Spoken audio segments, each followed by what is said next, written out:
मुल्क की सियासी सूरत हाल, हुकूमत मुखालिफ तहरीक, वजीर आजम और अपोजिशन ने इस्लामाबाद में फिर मोर्चा लगा लिया। हुकूमती तर्जुमानों का इजलास कुछ देर में होगा। इमरान खान अहम मामलात पर एतमाद मिलेंगे। PDM की स्टीयरिंग कमेटी का इजलास जारी। लॉन्ग मार्च से मुतालिक सिफारिशात और सियासी हिकमत अमली के नुकात तैयार किए जाएंगे। कमेटी सिफारिशात कल सरबराही इजलास में पेश करेगी।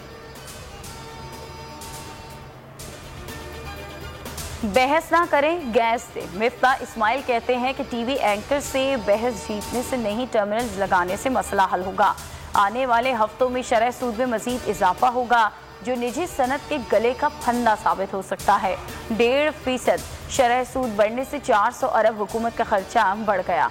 साकिब निसार की रिकॉर्डिंग की फॉरेंसिक अमरीकी कंपनी कर चुकी है।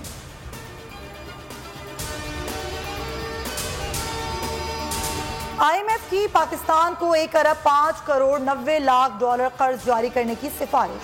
कर्ज की बहाली पेशगी शराइत पर अमल दरामद से मशरूत होगी। हतमी फैसला एग्जीक्यूटिव बोर्ड करेगा। जायजा मुज़ाकरात में जमहूर का मुतालबा, टैक्स छूट खत्म करने की तजवीज़। स्टेट बैंक की खुद मुख्तारी बढ़ाने का भी मुतालबा दोहरा दिया। IMF के मुताबिक महंगाई और करंट अकाउंट खसारे में मजीद इजाफे का खदशा है।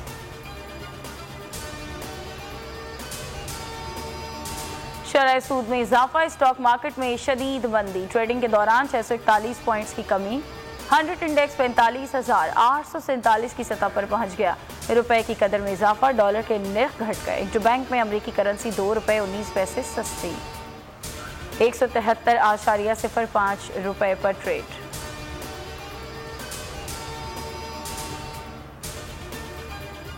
मेरे खिलाफ मुनज़्ज़म मुहिम चलाई जा रही है। फैब्रिकेटेड ऑडियो मंसूब की गई। साबिक चीफ जस्टिस साकिब निसार ने क्लिप जाली करार दे दिया।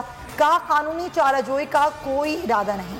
शहबाज शरीफ कहते हैं नवाज शरीफ और मरियम नवाज को सियासी अमल से बाहर रखने की स्कीम बनाई गई। साबिक चीफ जस्टिस के नए ऑडियो क्लिप से पता चला।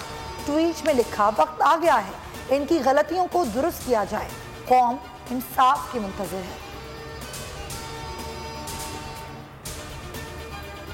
पाक फौज की पेशावर कोर में कमान की तब्दीली। लेफ्टिनेंट जनरल नुमान महमूद ने कमान लेफ्टिनेंट जनरल फैज हमीद के हवाले की।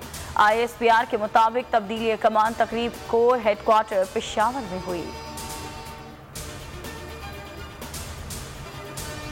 सानिया मेहरान टाउन केस में अहम पेशरफ। लवाहिकीन और मुल्जिमान के दरमियान सुलह हो गई। फैक्ट्री मालिक अली हसन मेहता समेत 6 की जमानत मंजूर। 1 लाख रुपए जमा कराने की हिदायत।